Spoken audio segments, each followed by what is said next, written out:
Почитувани, Зоран Заев го полни буџетот, кој што го испразни за криминални тендери, сега го полни од джебот на граѓаните и стопанството.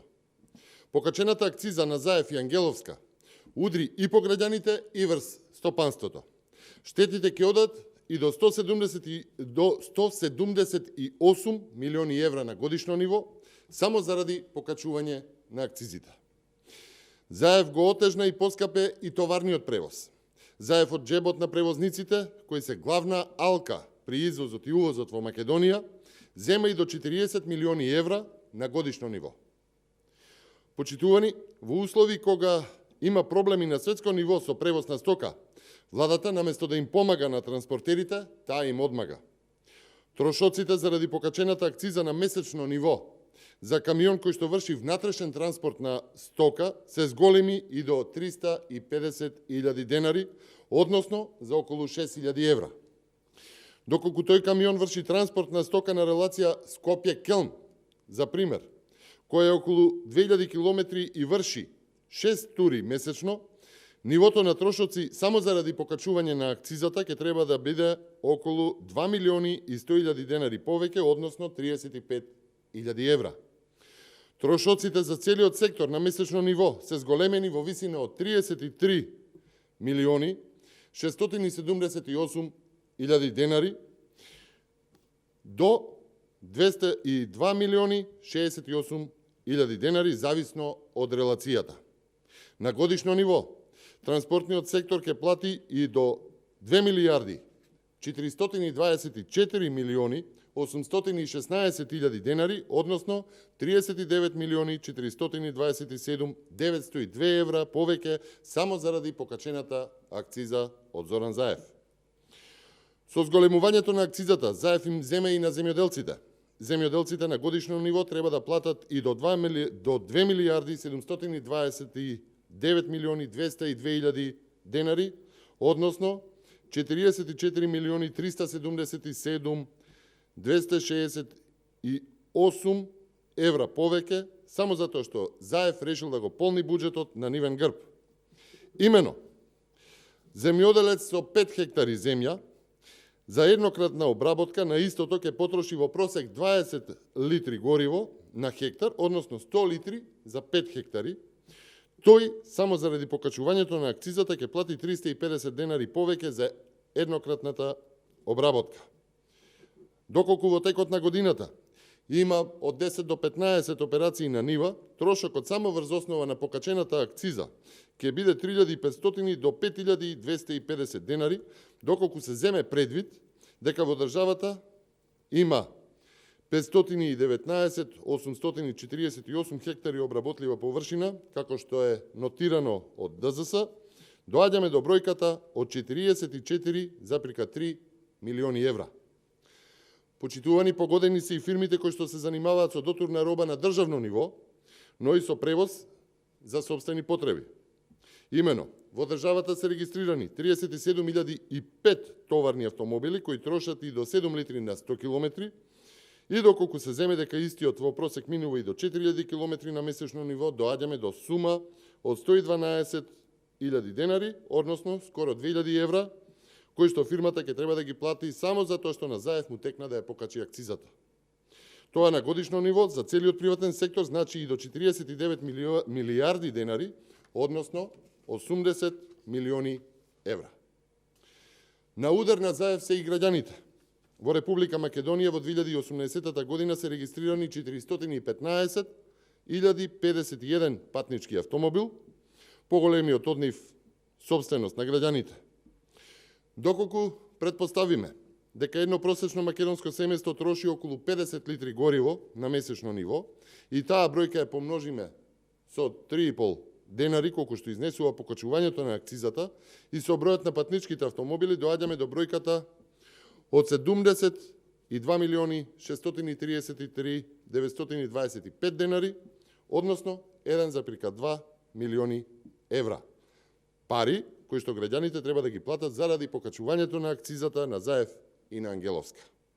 На годишно ниво, граѓаните кои што возат автомобили, покачената акциза ќе ги чини 871.607.100 денари, односно 14,2 милиони евра. Почитувани, нема дел од стопанството кој што не е погоден од покачувањето на акцизата. Заев и криминогената влада го цицаат и последниот денар од граѓаните. Потребна е итна стратегија за излез на државата од бездната во која што не фрли СДСМ. ВМРО ДПМН има план за обнова на Македонија. ВМРО ДПМН е различно од СДСМ. Со СДСМ и Зоран Заев добивме хибриден режим, неспособност, криминал и сиромаштија. Ви благодарам.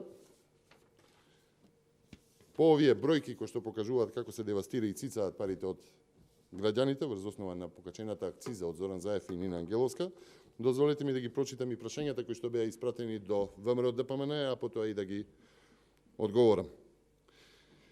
Весна Велкова, Алсат телевизија, како ги коментирате платежните картички на граѓаните во пресред на изборите? Се мисли на оној план на Зоран Заев кој што го објаснуваше нивниот председател на партиската комисија господинот Битики.